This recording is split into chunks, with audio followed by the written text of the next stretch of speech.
네, 안녕하십니까. 더불어민주당 대변인 황정아입니다. 브리핑 시작하겠습니다. 공천 개입에 이어 유난 단일화 관여 의혹까지 명태균 씨는 대통령 부부와 무슨 관계입니까? 김건희 여사 공천 개입의 핵심 인물로 거론되는 명태균 씨가 지난 대선 당시 윤석열 후보 캠프의 핵심으로 움직였던 정황이 드러났습니다.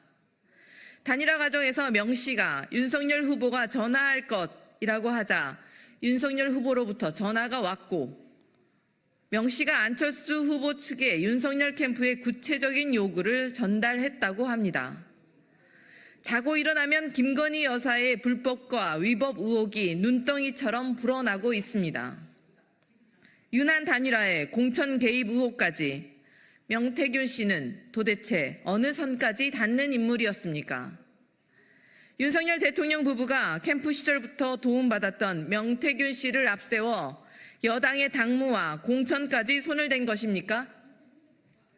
쉴 틈 없이 쏟아지는 의혹들에도 대통령실은 침묵으로 일관하고 있습니다. 위험을 피하겠다고 머리를 땅에 박는 타조를 보는 것 같습니다. 이제 변명할 말조차 다 떨어졌습니까? 터져 나오는 의혹 하나하나가 다 국정농단 게이트입니다. 곧이어 국정감사가 시작되면 의혹과 정황 증거들은 더욱 터져 나올 것입니다. 눈 가리고 아웅하는 식의 뭉개기로 회피할 생각은 애저녁에 버리십시오. 어제 여론조사에서 65%의 국민께서 김건희 여사에 대한 특검을 요구하셨습니다. 끝도 보이지 않는 불법을 밝혀낼 유일한 길은 특검뿐입니다. 윤석열 대통령은 더 이상 진실을 회피하지 마십시오. 더불어민주당은 특검을 통해 김건희 여사의 국정농단을 저지하라는 국민의 명령을 반드시 수행하겠습니다. 두 번째 브리핑 시작하겠습니다. 검찰이 끝내 김건희 여사를 법의 성역으로 만든다면 두고두고 검찰의 오점으로 역사에 기록될 것입니다. 언론 보도에 따르면 이창수 서울중앙지검장이 심우정 검찰총장에게 김건희 여사에 대해 청탁금지법 위반 혐의를 적용하기 어렵다고 보고했다고 합니다. 검찰의 판단에 따라 뇌물을 전한 최 목사도 무혐의 처분될 것으로 예상됩니다. 수사심의위원회의 권고를 필요에 따라 채택할 것이었다면 수사심의위원회는 대체 왜 열었습니까? 황제 아련조사 논란에 수사의 공정성을 확보하겠다며 검찰은 수사심의위원회를 소집했습니다.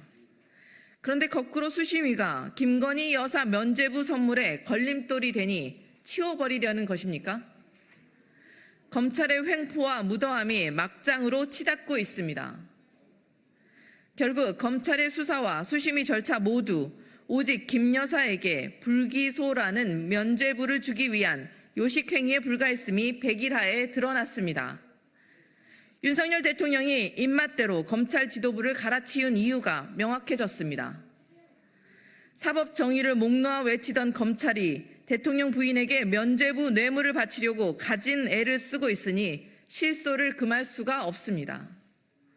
수심위가 명품백 수수에 청탁금지법을 적용해야 한다는 의견을 낸 만큼 검찰은 김건희 여사를 기소해야 합니다. 법치와 정의를 실현해야 할 검찰이 살아있는 권력을 성역으로 만들고 사법 정의를 훼손시킨다면 국민께서 더 이상 검찰의 존재의 의미를 찾지 못할 것임을 강력히 경고합니다. 네, 이상입니다.